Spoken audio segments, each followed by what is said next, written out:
दुनिया देख रही थी, सांसें थामे हुए, जब दो आर्थिक महाशक्तियों की भिड़ंत हुई।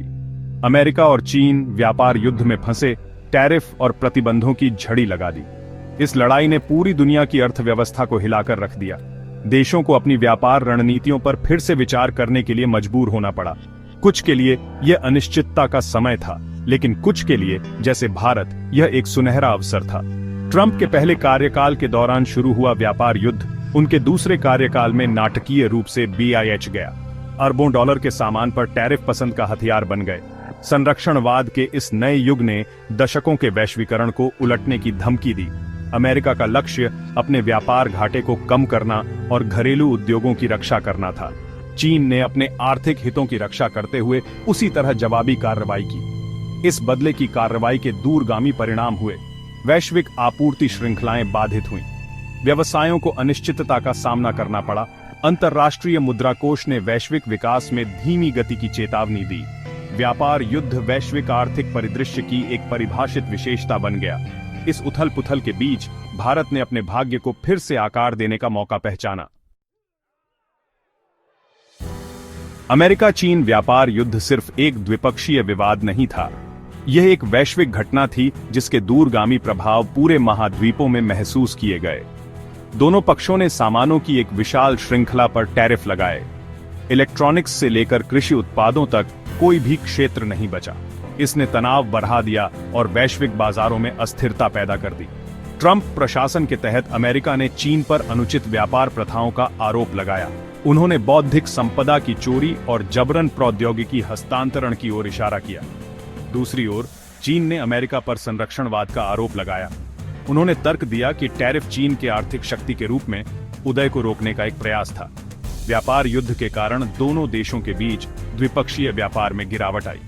दोनों पक्षों की कंपनियों को अपनी आपूर्ति श्रृंखलाओं को समायोजित करने के लिए मजबूर होना पड़ा। कुछ अमेरिकी कंपनियों ने टैरिफ से बचने के लिए चीन से बाहर उत्पादन स्थानांतरित कर दिया। इस कदम ने मौजूदा व्यापार प्रवाह को बाधित कर दिया और दूसरे देशों के लिए नए अवसर पैदा किए। व्यापार युद्ध ने वैश्विक कमोडिटी कीमतों को भी प्रभावित किया। सोयाबीन और अन्य कृषि उत्पादों के एक प्रमुख आयातक चीन ने वैकल्पिक आपूर्तिकर्ताओं की मांग की। इस कदम ने वैश्विक कमोडिटी बाजारों में अनिश्चितता पैदा की और दुनिया भर के किसानों को प्रभावित किया। व्यापार युद्ध वैश्विक अर्थव्यवस्था की परस्पर संबद्धता का एक शक्तिशाली अनुस्मारक बन गया। अमेरिका चीन व्यापार युद्ध सिर्फ सरकारों के बीच की लड़ाई नहीं थी, यह एक ऐसा संघर्ष था जिसने दोनों पक्षों के व्यवसायों और उपभोक्ताओं को गहराई से प्रभावित किया।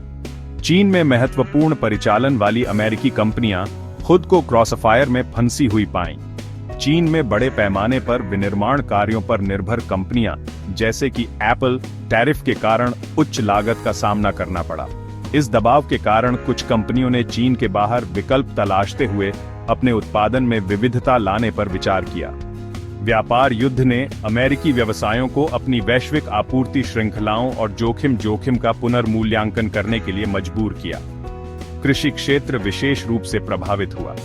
अमेरिकी सोयाबीन का एक प्रमुख आयातक चीन ने जवाबी टैरिफ लगाए, जिससे अमेरिकी किसानों को नुकसान हुआ। इस व्यापार युद्ध ने भू राजनीतिक तनावों के प्रति कुछ क्षेत्रों की भेद्यता को उजागर किया। इसने अमेरिकी व्यवसायों के लिए बाजार विविधीकरण के महत्व को रेखांकित किया। व्यापार युद्ध ने निवेशकों के बीच अनिश्चितता को भी बढ़ावा दिया। टैरिफ के बदले टैरिफ ने वित्तीय बाजारों में अस्थिरता पैदा की, जिससे व्यवसायों के लिए भविष्य की योजना बनाना मुश्किल हो गया।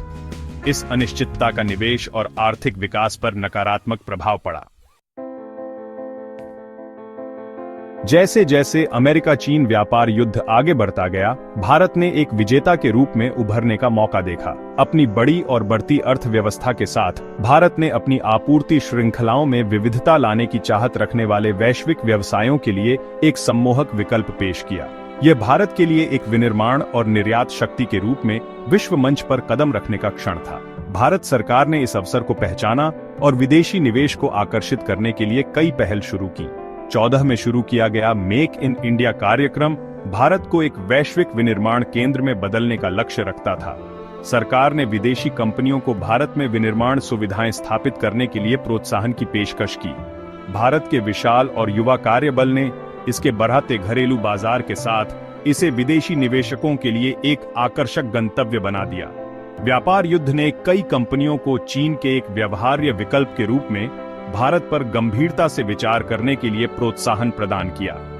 भारत उनका खुले हाथों से स्वागत करने के लिए तैयार था। सरकार ने नियमों को सरल बनाकर और बुनियादी ढांचे में सुधार करके भारत के व्यावसायिक वातावरण को बेहतर बनाने के लिए भी काम किया। इन प्रयासों का उद्देश्य कंपनियों के लिए भारत में व्यापार करना आसान बनाना था। सेक्शन 5, निवेश का प्रवाह, ग्लोबल कैपिटल की नजर भारत पर। व्यापार युद्ध ने एक उत्प्रेरक के रूप में काम किया, जिससे वैश्विक निवेशकों को भारत पर नए सिरे से विचार करने के लिए प्रेरित किया। चीन पर अपनी निर्भरता कम करने की मांग करने वाली कंपनियों ने भारत को एक तेजी से व्यवहार्य विकल्प के रूप में देखा। वैश्विक पूंजी प्रवाह में इस बदलाव ने भारत की अर्थव्यवस्था के लिए नए अवसर लाए। इलेक्ट्रॉनिक्स विनिर्माण, वस्त्र और फार्मास्यूटिकल्स जैसे क्षेत्रों में निवेश आया। सैमसंग और फॉक्सकॉन जैसी कंपनियों ने देश के बड़े और बढ़ते बाजार से आकर्षित होकर भारत में अपने परिचालन का विस्तार किया। निवेश के इस प्रवाह ने रोजगार पैदा किया और आर्थिक विकास को बढ़ावा दिया। आईटी सेवाओं के लिए एक वैश्विक केंद्र के रूप में भारत का उदय भी इसके पक्ष में काम आया। बहुराष्ट्रीय कंपनियों ने भारत के कुशल कार्यबल और प्रतिस्पर्धी लागतों से प्रभावित होकर देश में अपनी उपस्थिति का विस्तार किया। व्यापार युद्ध ने इस प्रवृत्ति को गति दी क्योंकि कंपनियों ने अपने परिचालन में विविधता लाने की मांग की। भारत सरकार ने सक्रिय रूप से विदेशी निवेशकों को आकर्षित किया, देश की क्षमता को एक विनिर्माण और निर्यात केंद्र के रूप में प्रदर्शित किया। भारत की ताकत को उजागर करने और निवेश आकर्षित करने के लिए दुनिया भर में व्यापार प्रतिनिधिमंडल भेजे गए। सेक्शन 6, मेड इन इंडिया निर्यात में उभरता सितारा।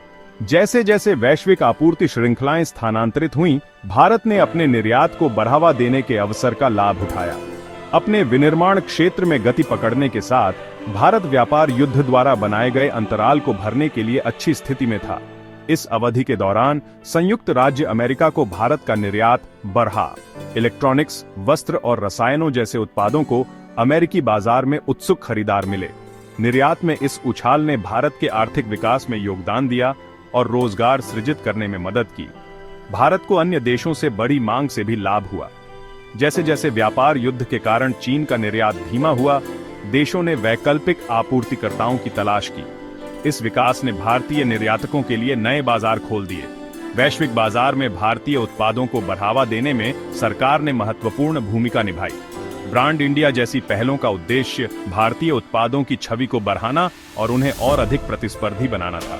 व्यापार युद्ध हालांकि विघटनकारी था, भारतीय व्यवसायों के लिए वैश्विक बाजार में खुद को स्थापित करने का एक अनूठा अवसर प्रदान करता था। सेक्शन 7, क्षितिज पर चुनौतियां, नए व्यापार परिदृश्य को नेविगेट करना। जबकि अमेरिका चीन व्यापार युद्ध ने भारत के लिए महत्वपूर्ण अवसर प्रस्तुत किए, इसने चुनौतियां भी पेश की। इस जटिल भू राजनीतिक परिदृश्य को नेविगेट करने के लिए सावधानी पूर्वक कूटनीति और रणनीतिक सोच की आवश्यकता थी। भारत ने खुद को एक कठिन रस्सी पर चलते हुए पाया। संयुक्त राज्य अमेरिका और चीन दोनों के साथ अच्छे संबंध बनाए रखने की कोशिश कर रहा था। दोनों देश महत्वपूर्ण आर्थिक भागीदार थे और भारत किसी को भी अलग थलग करने का जोखिम नहीं उठा सकता था। भारत को बुनियादी ढांचे और रसद के मामले में भी चुनौतियों का सामना करना पड़ा। अधिक विदेशी निवेश को आकर्षित करने और माल के सुचारू प्रवाह को सुविधाजनक बनाने के लिए बुनियादी ढांचे में सुधार महत्वपूर्ण था। सरकार ने इन चुनौतियों को पहचाना और बुनियादी ढांचे के विकास को सर्वोच्च प्राथमिकता दी। अन्य उभरती अर्थव्यवस्थाओं से प्रतिस्पर्धा ने भी एक चुनौती पेश की। वियतनाम और बांग्लादेश जैसे देश भी वैश्विक विनिर्माण पाई के एक बड़े हिस्से के लिए होड़ कर रहे थे। भारत को आगे रहने और अपनी प्रतिस्पर्धी बढ़त बनाए रखने के लिए कड़ी मेहनत करनी पड़ी। सेक्शन 8, भारत का संतुलन, अधिनियम, दो दिग्गजों के साथ संबंधों का प्रबंधन। अमेरिका चीन व्यापार युद्ध ने भारत को नाजुक स्थिति में डाल दिया। संयुक्त राज्य अमेरिका और चीन दोनों भारत के आर्थिक और रणनीतिक हितों के लिए महत्वपूर्ण थे। भारत को अपने हितों की रक्षा के लिए इस जटिल भू राजनीतिक परिदृश्य को सावधानी पूर्वक नेविगेट करना पड़ा। भारत ने व्यापार युद्ध में एक तटस्थ रुख बनाए रखा, पक्ष लेने से इनकार कर दिया। इस दृष्टिकोण ने भारत को दोनों देशों के साथ कामकाजी संबंध बनाए रखने की अनुमति दी। भारत ने व्यापार और निवेश पर संयुक्त राज्य अमेरिका और चीन दोनों के साथ जुड़ना जारी रखा। भारत ने इस अवसर का उपयोग अपनी रणनीतिक स्वायत्तता को मजबूत करने के लिए भी किया। किसी एक देश पर अपनी निर्भरता को कम करके भारत का लक्ष्य वैश्विक व्यवस्था में अपने प्रभाव को बढ़ाना था। व्यापार युद्ध ने भारत के लिए रणनीतिक साझेदारी के महत्व पर प्रकाश डाला। भारत ने अपनी आर्थिक और रणनीतिक साझेदारी में विविधता लाने की मांग करते हुए जापान और ऑस्ट्रेलिया जैसे देशों के साथ अपने संबंधों को मजबूत किया। सेक्शन 9 आगे की राह, एक वैश्विक व्यापार पावर हाउस के रूप में भारत का उदय। अमेरिका चीन व्यापार युद्ध ने वैश्विक व्यापार में एक महत्वपूर्ण मोड़ ला दिया।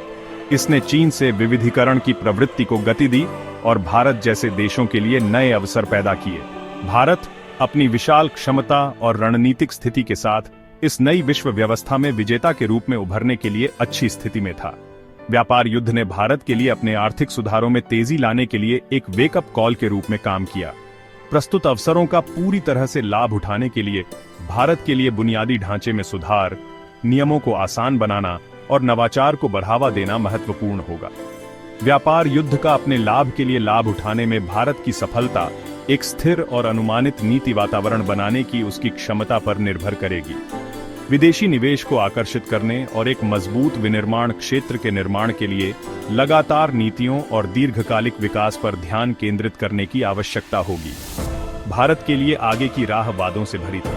व्यापार युद्ध हालांकि विघटनकारी था, लेकिन उसने ऐसी ताकतों को गति दी थी जो भारत को नई ऊंचाइयों तक ले जा सकती थी।